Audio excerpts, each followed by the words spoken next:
Hello everyone, welcome back to the Europa Universalis 4 AI only campaign present day. Sorry, I had a mind blank there. Now, I haven't done this in quite a while, so apologies if I am behind, but I do believe that Saudi Arabia and the United Arab Emirates are attacking Iran, along with Pakistan actually. Okay, so what is this war? This has been declared by Pakistan. Iranian-Pakistani nationalist war. So, the Pakistanis have really been smashed here, but we will get into it. Righto, we have the Malayan-Palawan nationalist war. That will be easy for the Malayans. So it looks like they're actually expanding out here. No, this is Micronesia. Is that No, this is Palau. Okay, so that's going to be really easy. We have the Mexican-Salvadoran nationalist war. We have the Nigerian Sao Tomean nationalist war, imperialist war, and the Sudanese Algerian imperialist war. So Sudan. Now, do believe we checked this out last time. Libya, oh, it's over. What happened? Sudan took Tunis. That's it. And I think they may have given some land back to Spain. Yes, maybe, perhaps. The pop-ups are terrible. Alright. Let's try and find where the thing is. No, it's not going to tell me. I do not believe.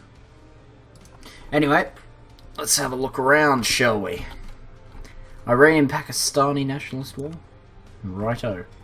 So, Iran is putting up quite a solid fight, however, they can't stand up to the Yagmurasan one's Saud.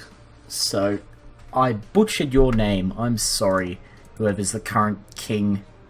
Oh, never mind. He's not the current king, don't worry. I'll take that back. I butchered the virtual person's name. I do apologise for that.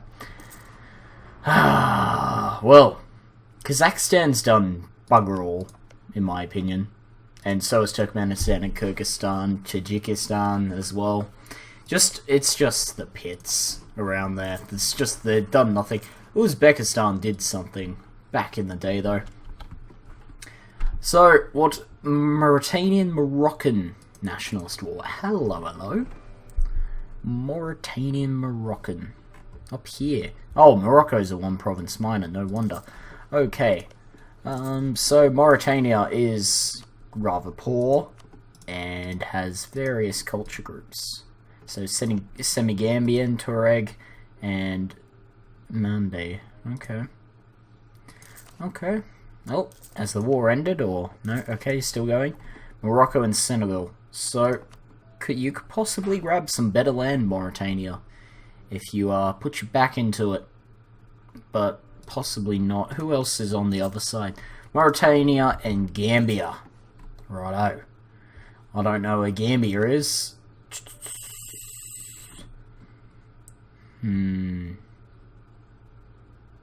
Oh, Gambia is just the Gambia. Oh, I forgot about that.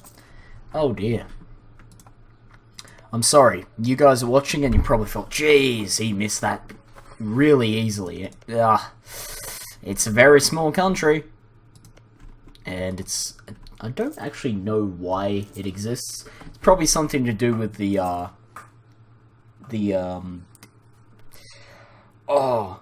after the rush for Africa and after World War II, how a lot of, almost all of the countries here were given independence apart from, like, these couple of...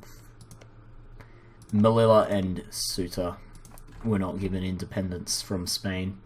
But the independence movements that arose, maybe Gambia was under British control and Senegal was under someone else's. I'm not quite sure. Anyway, we seem to focus a lot on Africa in these videos, don't we? Second Chinese-Thai imperialist war. That is going to be so one-sided. It's China versus Cambodia and Thailand. Well then. Let's have a look. Oh my goodness, that's well over 500,000 troops in one region. And that's going to be some pretty prime real estate for China. Jeez, okay. I would not like to live next to them.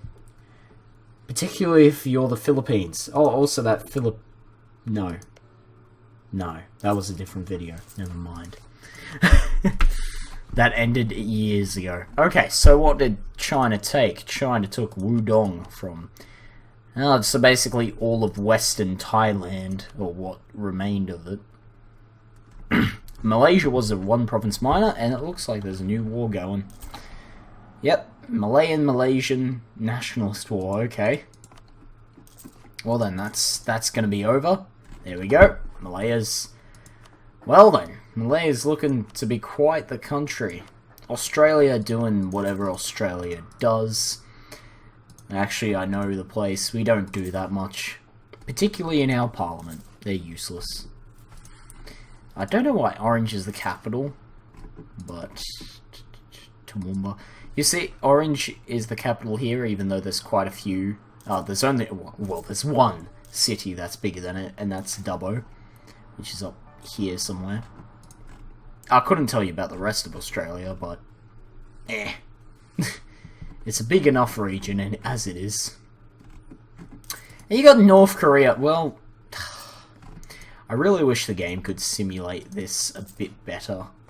Because, like, I mean, North Korea's, like, so useless. They are in real life, but, you know. It's really quite awkward on the political stage, North Korea, because it's has good relations with China, and it does let people into the country, mainly only into a certain industrial area, which I can't think of the name of right now, but it's a bit of a awkward place, really. I'm not going to get too political on you guys, don't worry. I'm not that bad, but actually I'll try and keep away from politics in this campaign. It's not healthy. Oh, hello. India may have declared war on Bangladesh. Oh, hello. Indian Bangladeshi imperialist war. Jordanian Ardalan imperialist war, so we know where that is. That is here. Where's Ardalan? Oh, there it is. Okay, that's a good pickup for Jordan. Malayan East Timorese imperialist war. Nigerian Cameroonian nationalist war. And Turkmen Tabaristan. Oh, the Turkmenis are doing something. Hello, hello. Oh, Tabaristan got released too. Cool. So that's Kazakhstan and Turkmenistan versus Tabaristan and Iran. Righto. And Jordan's up against Ardalan. Good for Jordan. Good pickup. Syria's tiny. And also the Islamic State didn't form, so, you know, this is how it's going to be, guys, in 2033. There's going to be no Islamic State, but Jordan's going to be the major power here, with all those influx of the 600,000 or so refugees they've already had. They use them as a military. Yep, you heard it here first, folks. And if you can't tell I'm joking, I'm joking. Just, please, don't. So, okay, I want to explain something here. I think it's... Okay, it's a bit bigger than this, but there's a little tick in the border there, which I'm not sure about.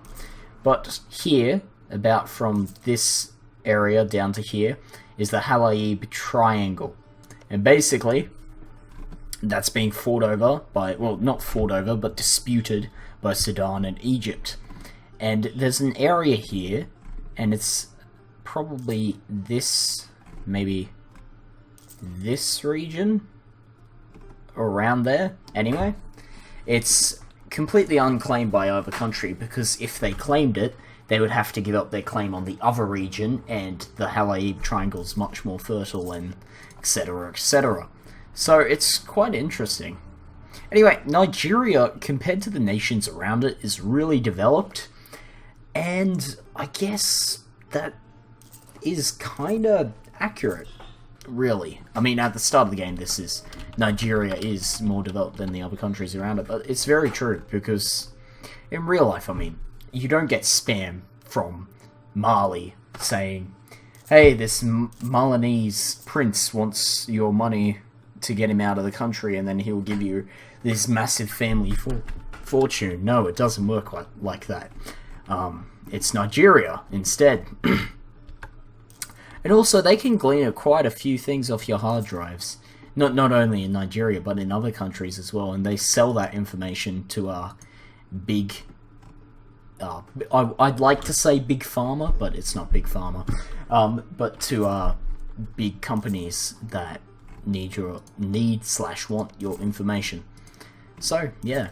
And if you're not willing to give it up, don't worry. They'll go see these blokes.